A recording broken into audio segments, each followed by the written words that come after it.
Hello there, and thank you for joining us for this, our very first episode of Homeschool Helps and Hacks. And today I'm joined by Deana and by Amber, and we're going to talk about the topic of socialization as it pertains to homeschooling.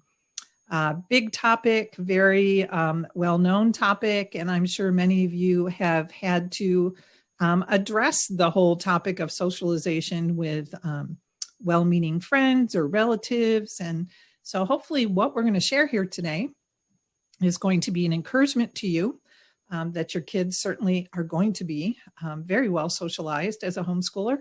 And hopefully we can give you some really practical pointers for dealing with some of those issues that may arise. So Deana, thanks for joining me today. How about if you introduce yourself, please? Sure. I am Deana Wood. I'm married and have 4 children. I'm a former public school teacher, turned homeschooler completely by accident, never planned to do that. But once I started, I never looked back, and we have loved it for 10 years now and still going strong. I'm just about to have my oldest 3 more years with him, and I'll have my first one graduated. I'm not excited about it, but I also am excited about it. So anyway, I'm glad to be here. Thank you. And also joining me today is Amber. Good morning, Amber. Good morning. So my name is Amber Severance, and like Deana, I was a Christian school teacher before I became a homeschool mother. My children range in age from 23 to 11 tomorrow. And so I have 3 graduates from my homeschool who are either out of college or still in college. I have a 11th grader next year and a 6th grader next year. So still in the thick of it here, but going strong. Yay. Awesome. Well, thanks for joining me. And my name is Judy. I am Sunlight's marketing sales coordinator and also a veteran homeschool mom. And just glad to be here with you ladies to chat on this very important topic. So let's start off where most conversations probably should start. Let's define what we're talking about. What exactly would you say socialization means or is when it pertains to homeschooling? Well, I always think of socialization as learning how to mix in and learning how to behave in a way that's socially acceptable. I like that. Short and sweet. Yes. I think, Amber, anything else? That's a good one. And I would just maybe add the cultural context appropriate to, and social has that idea with it, but the cultural context that you find yourself in would be the other part of that. Excellent. Excellent. So let's also talk as we get started here, just a little bit about what some of the common misconceptions are that people have about homeschoolers and socialization. And let's talk about some of the common fears that homeschoolers have about socialization. Who wants to go first? You do. I do. Okay. Just a broad picture. Okay. So I began homeschooling in 2002. One of my first conversations was with a neighbor across the street. When I mentioned that I was thinking about homeschooling, my soon-to-be kindergartner said, "Oh, I hope you don't do that." And I said, okay. She won't be normal. She won't see real life. And I was thinking, well, what is real life? Like, where do I have to take her to experience real life? Like, what does that even mean? So I think it's kind of an interesting thing. So I don't know that there's like this concrete thing. It's a lot of feelings and ideas that really don't have any basis in reality. Okay, so the big ideas of they'll be weird, they'll dress weird, they'll not know what they're talking about, or they'll be too smart. They'll be just awkward. What does that even mean? I don't know, but it's just this big looming morass of fear we have that our kids will stick out like sore thumbs and be picked on or just, I don't know, weird until they become engineers. I don't know. So what do you think, Deana? I would completely I would completely agree with that. I think that the word that we think of the most when we talk about socializing our homeschoolers, I think the thing we fear is them being weird, you know? And so I'm with Amber. There's just not, it's just this looming feeling of what if they're different from all the other kids? Yeah. So I think that's what people worry about the most. Well, I think you guys, go ahead. Oh, Judy, I was just going to say, and it's a two-edged sword, right? Because really at the end of the day, we want them to be different, but we want them to be different in this cool leadership, overwhelming way that they'll just drag everyone on into them, right? Because we don't want them to be like everybody else, but then we start beating ourselves up that they're not like everybody else. And so, I mean, what you got to make a choice. Well, you don't have to make a choice. I think we're going to talk about this, but I think the reality is we don't know what we want, and we're just afraid of everything. we're really, really good at that. Well, I think we've laid a pretty solid foundation here on just some of the misconceptions and the concerns surrounding socialization. So let's jump in and talk, first of all, about how homeschoolers are socialized. I mean, if we're saying that is a fear that is unfounded, then talk to me a little bit about how these kids are socialized. If they're not in a public school or a private school classroom, where's their socialization coming from?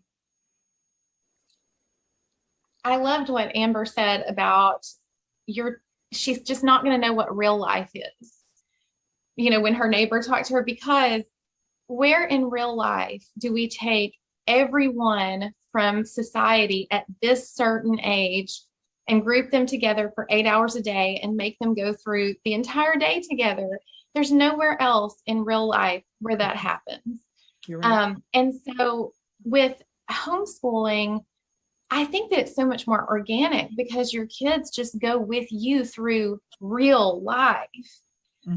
You know, they go to the grocery store with you. They go to work with my husband when they can. They hear me on the phone figuring out billing questions and scheduling appointments. I can't imagine a better place to learn real life than to shadow parents who are doing it every day. And so I think that in the question of how do we socialize our children, I think we just bring them with us and let them do life with us. I think that there's nothing more real life than that.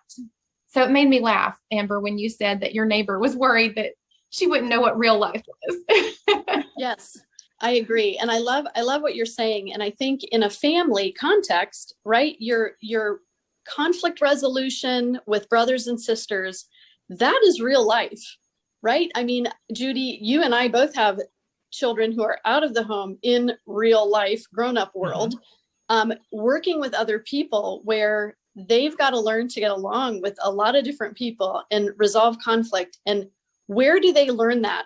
I didn't learn conflict resolution as a student in school with my peers. I just didn't. But my children have a whole lot of practice hearing mom ask for forgiveness, being told to ask for forgiveness from each other, extending grace, all of that. I think I would add outside of the family also is bringing people into your home. Hopefully, Lord willing, you have a home that is hospitable. If you don't, we probably should talk about that too, because that's something God wants from us, to be people who are hospitable in whatever way that could look for you. So bringing people into your home who maybe see the world a little differently from you is a wonderful way of socializing our kids. Being involved in church, in youth group, in Awana, in trail life, and whatever, those count. Those count. Those are opportunities to be with other people. I even have felt like for our children, being placed in a nursery at church where it's safe is an opportunity for them to learn that someone else can love them and care for them for a short period of time besides mom. Those are all little things where we can start giving our kids slowly but surely into the care of others who we trust. So family gap, all of it. is socialization. And just like Deana said, going to the grocery store, doing real life stuff, learning how to talk to the library lady, whatever, that's teaching them how to be in social situations. And I think too, with my high schoolers, all of our high schoolers were required to do some sort of community or volunteer service before they left our home, whether they were going on to a job or onto college. And so the opportunity for them to interact, I had one student who volunteered at a local medical center. And one of her most favorite places to volunteer was in the geriatric ward, where she got to deal with these, interact with these precious older folks, and many of them who were struggling with things like dementia and Alzheimer's. And yet she found ways to reach them and encourage them. I had another one who worked with handicapped individuals who were on an adaptive horse riding farm. And so she got to teach them how to ride horses. I mean, there's just so many opportunities out there for them to have a chance to interact with other people and not people their same age. Really, like Deana mentioned, nowhere in my life, certainly not in a job setting, not even in a college classroom, was I grouped together with all the same aged people ever. Very good point. I maybe would like to add, I've gone through some phases in my homeschooling life now from 2002 to current, where I went through periods of fear, even of getting my kids involved sometimes in maybe community sports or something like that. So I just think maybe that would be a good thing to address too, to say, sometimes we allow fear to keep us from allowing our children maybe to join, the summer swim team someplace, or a community soccer team where they can kind of start to see that there are people outside of their house and that not everybody's the same. And I'm not saying throw your kids into something and then don't pay attention, right? Like, you be vigilant, be watchful, be aware, but don't be afraid always to allow them. Normally my kids come home going, I'm glad I'm not, doing this. I'm glad I'm not doing that. Like, I'm thankful for what we have at home. And sometimes it's good to let them see, yeah, we don't speak that way in our home, do we? And here's why. And so anyway, I think we have a lot of fear. Mm-hmm. Very good point. Good point. So let's move on to a question that I hear a lot tied to socialization, and that's social awkwardness. Kids who maybe in a group setting kind of stay off to the side of the room and don't engage or interact, or maybe it appears to people that they are socially inept when in a group setting. So let's talk about that a little bit. What does it look like? And is that something that's common to all homeschoolers or just to homeschoolers? What do you think? I think there's a misconception on social awkwardness. A lot of what you described is what people think of, but I also think that is also just our uniqueness in being different people. If I'm in a room full of people that I don't know, I'm probably going to stand by the wall. And I was a graduate of public school, and, I just am more of an introvert. When I think of social awkwardness, I think of people who really struggle to connect on a relational level. And I think that is kind of the misconception, is that, those homeschoolers over there standing on the wall don't know how to mix in with this crowd. But you're going to have people that don't mix in, that are introverted in every walk of life. Mm-hmm. And so I think that we kind of have to switch our mindset of what social awkwardness is from, it's just an introverted person that's really quiet and shy and doesn't talk to people, to it's someone who doesn't know how to talk to people, someone who doesn't know how to build relationships.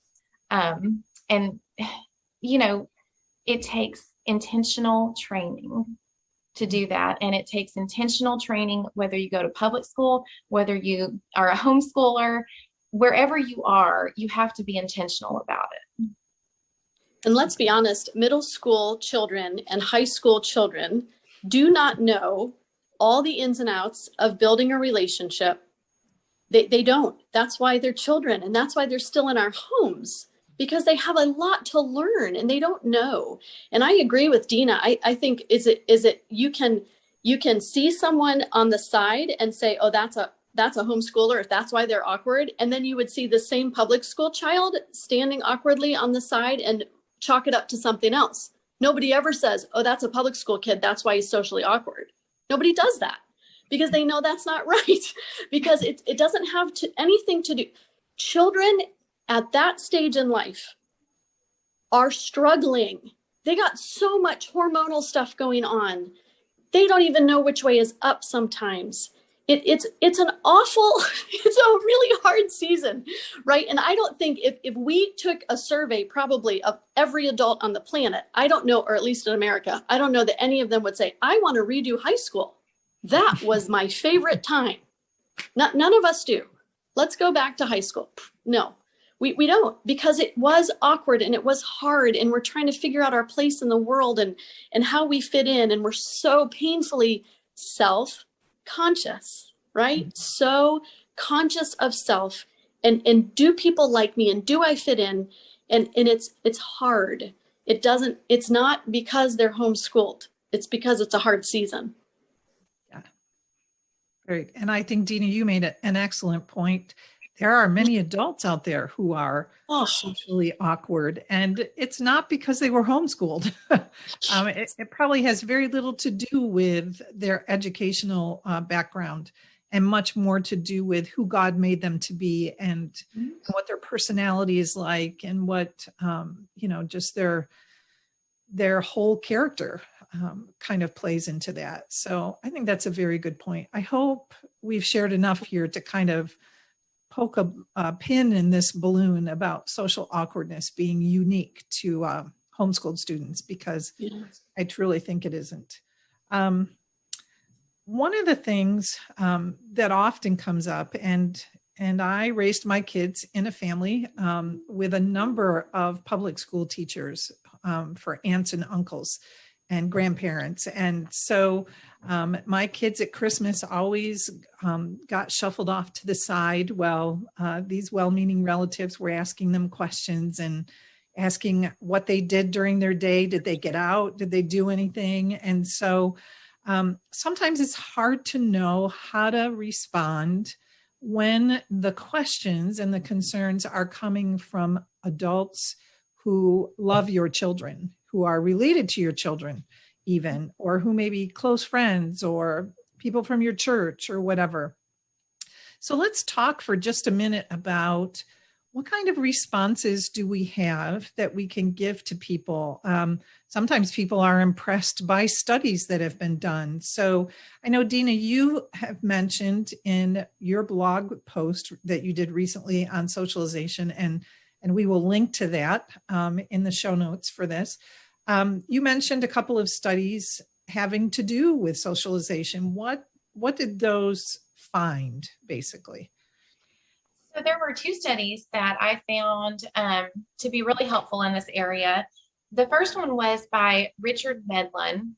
And of course, these studies are many pages long, but the gist of it, the gist of Medlin's study was that he found no psychological effects, no negative psychological effects on homeschooled children versus public school children. And so that's always reassuring to find that. But the second one that I looked at was, to me, even more impactful, because it was a 1998 study by someone named R.S. Galloway.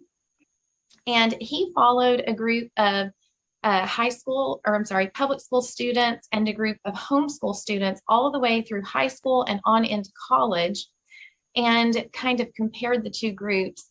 And he found out that the homeschooled college students not only thrived in their new college setting, but they became the leaders on campus. He said, I think it was over 90% of the leadership at that college campus was homeschoolers, which I thought was pretty remarkable. That's amazing. I know one of my kids went on to college and was meeting with one of her advisors, and they were having a conversation about her educational background. And when she mentioned that she had been homeschooled, the advisor laughed and said, "No way, no way. You're outgoing, and we're having just a normal, regular conversation, and everybody knows that homeschoolers are not well socialized." And so I think, personal experience, at least mine, kind of disproves that whole myth. But I think those studies are maybe an important thing to have in your back pocket if you need to be able to show someone that truly this is not an issue. Absolutely. And I would also say when I first started homeschooling, I would hear those comments. I didn't have a neighbor, but I had several well-meaning, acquaintances that felt the need to tell me all of the things that would happen to my children. And I remember leaving there so crushed. I thought, oh my goodness, that's really going to happen. What if that really does happen? What if it proves them right? And I would just kind of reference back to what Amber said earlier. We can't live in fear. If God has called us to homeschool, if he's called us to take on our children's education, then he's going to equip us to do just that. And as I've gone through this season, I've gotten so much better at, just kind of laughing off people's stereotypes is what they really are. But my son came home not too long ago, and he was talking about some of the kids on his basketball team. And he said, "Mom, they don't think that I do anything." He said, "They just think that I just sit at home all day and wait for basketball." And he said, "They don't think that I do any work or anything." And I thought about that, and I thought, how would I want him to respond?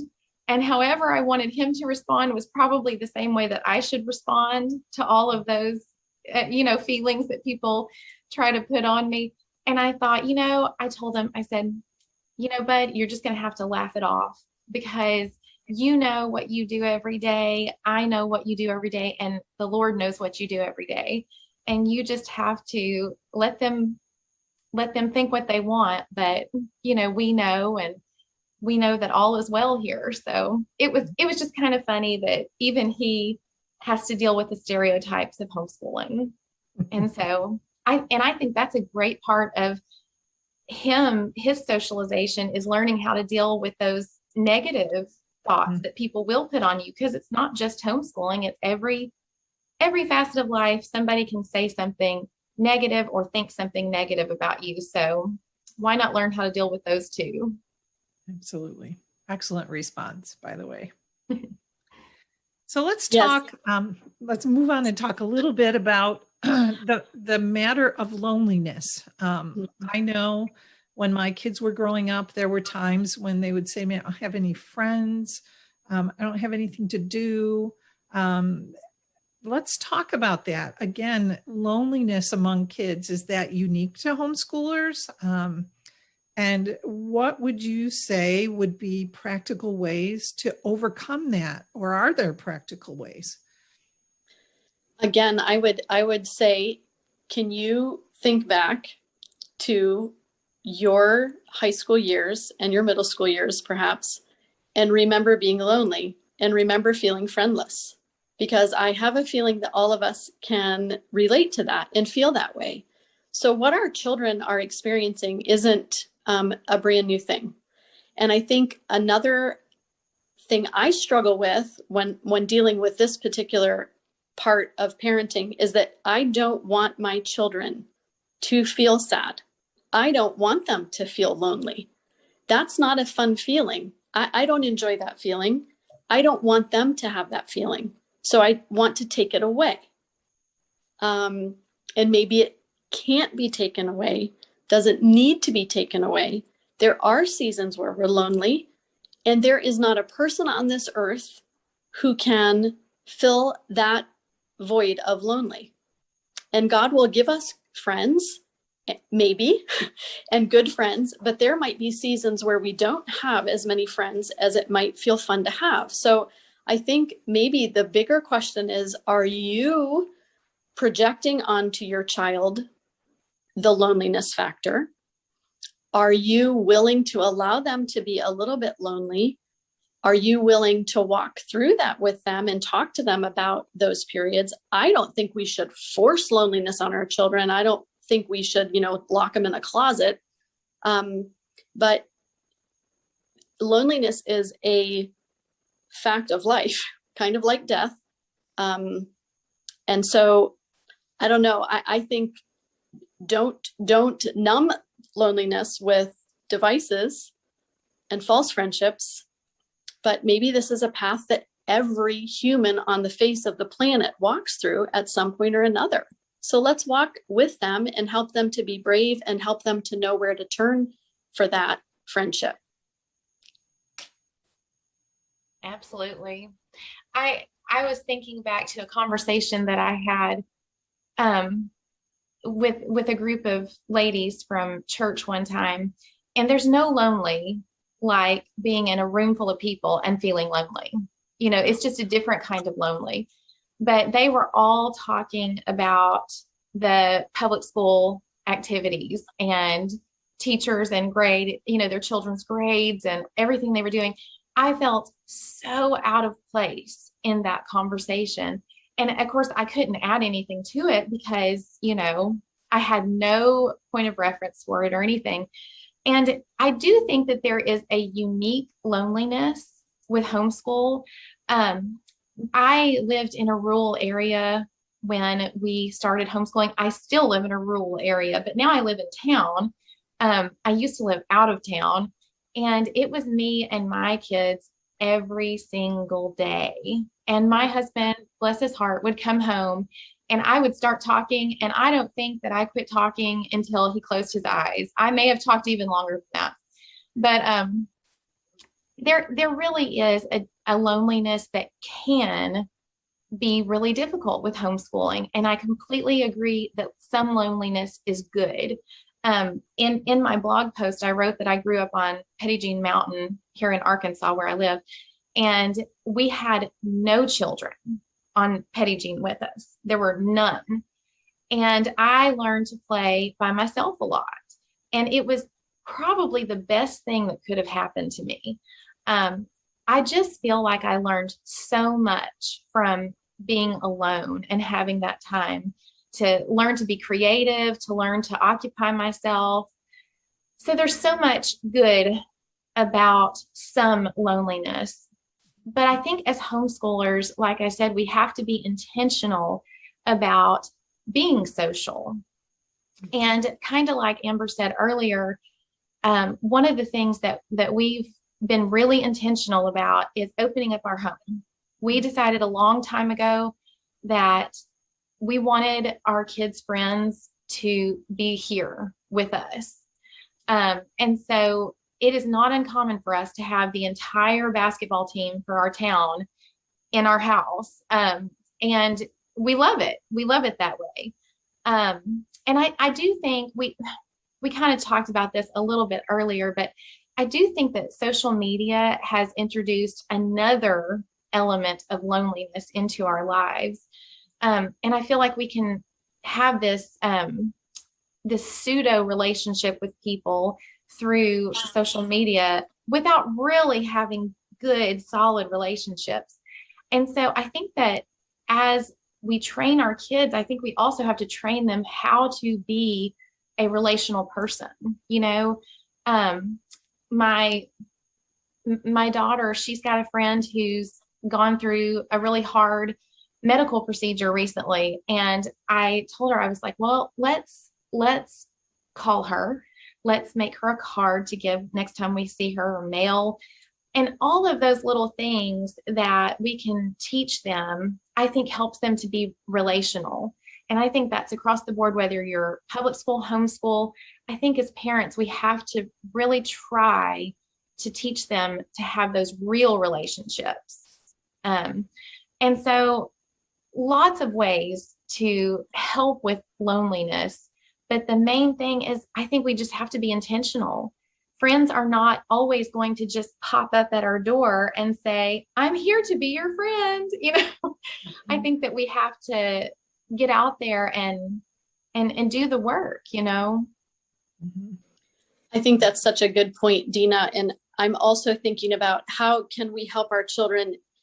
And I know for me, when I'm feeling lonely, a lot of the solution to that is putting my eyes on other people. Mm-hmm. There are people hurting all around us. And sometimes if we allow ourselves to enter a situation like you both were talking about, volunteering, going places, getting outside of ourselves and our comfort zone to meet people where they are and to help, it can be a good battle for loneliness.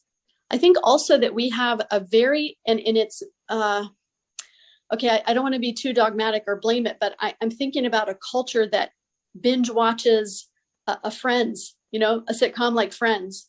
And we have this idea that there are these people, right, that I've got to find these bosom buddies and we do all this stuff together.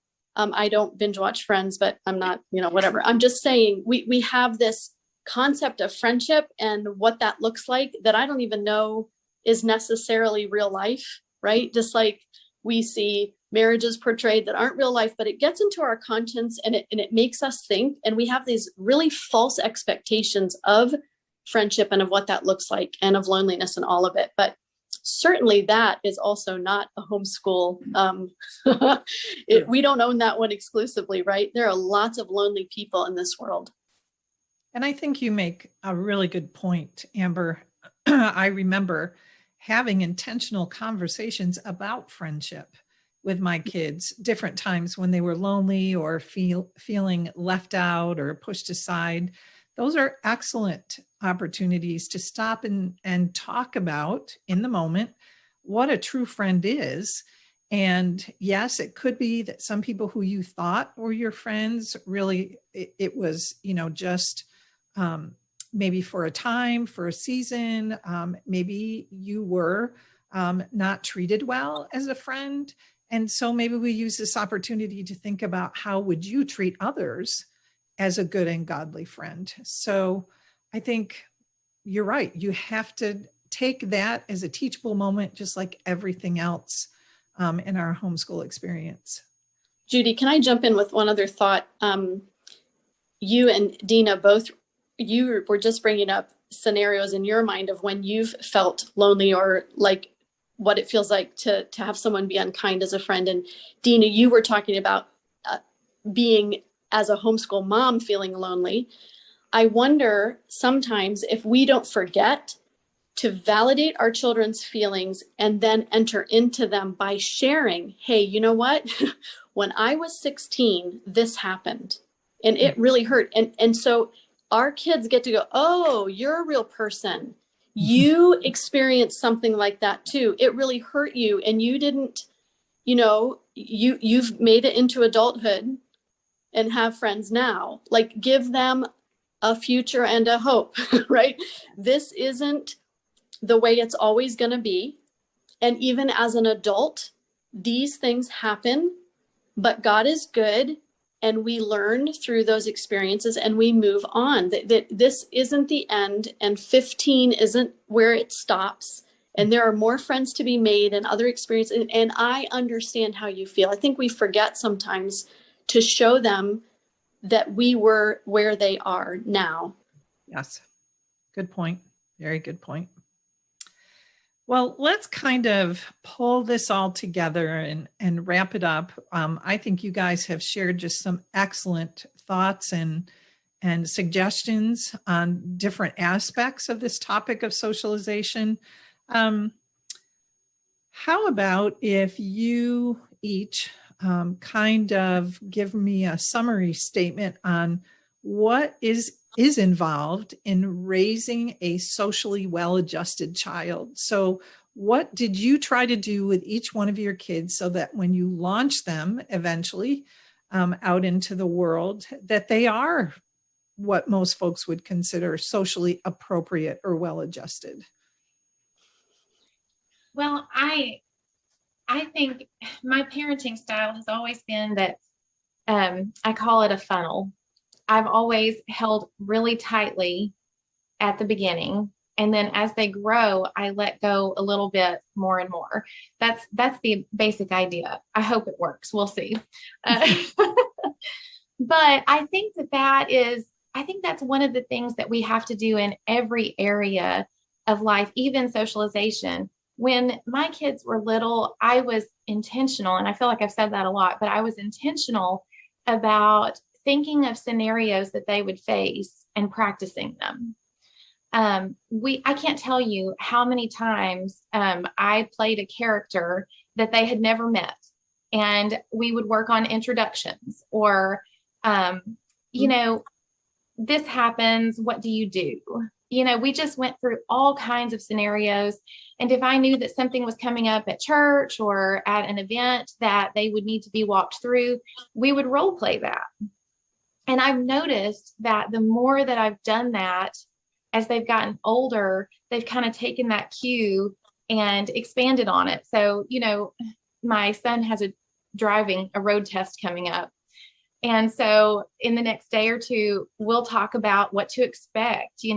What will you say when you get in the car? What will you do? And, but I can see that they've taken those principles and just expanded on them on their own. And now I don't have to practice with them as much as I used to. They've got introductions down.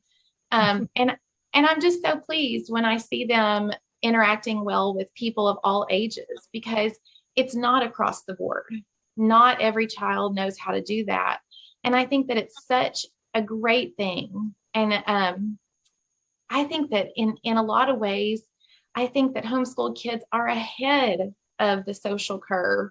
And so I just want to encourage parents to be intentional about giving your child social opportunities. Take them to church, as often as you can.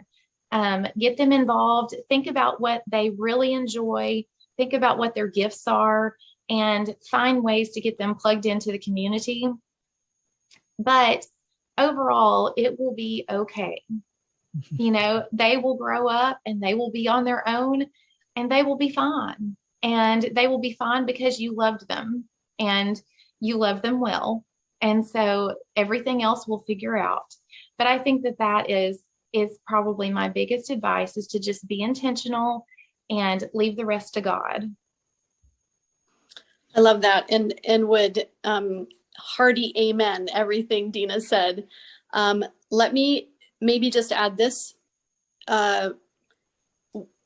Most of our teaching is modeled, not taught, right? Our kids catch what we model.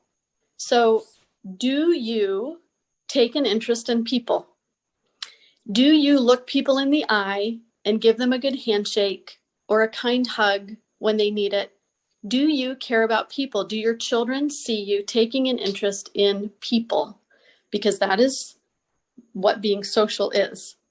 And so then you model for them what it means to be interested in others, and to care for others, and to pray for others, and to notice others, to be a there you are sort of person.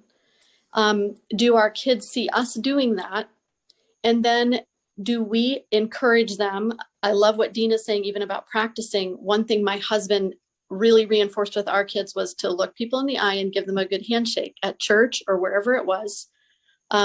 Those are important skills, and most adults are very impressed with that, because it doesn't always happen. And again, we're not doing things so that people will be impressed. But look, socialization, I could dress in really weird ways. But if I have a conversation with someone and I took an interest in them and ask them good questions, they're not going to focus on the fact that I'm not up to date in my clothing style. They're going to notice that I cared about them, that I was a genuine person. So be the person you want your kids to be someday. And there isn't a pixie dust we can spread on these kids, but I agree with Deana. Let's model, let's teach, let's be intentional, and be the kind of person you want your children to be. Excellent. Well, I don't think we could have ended this on a better note. And so I appreciate both of you and the thoughts that you've shared. And thank you for joining me today. You're welcome. Thank you. Thanks.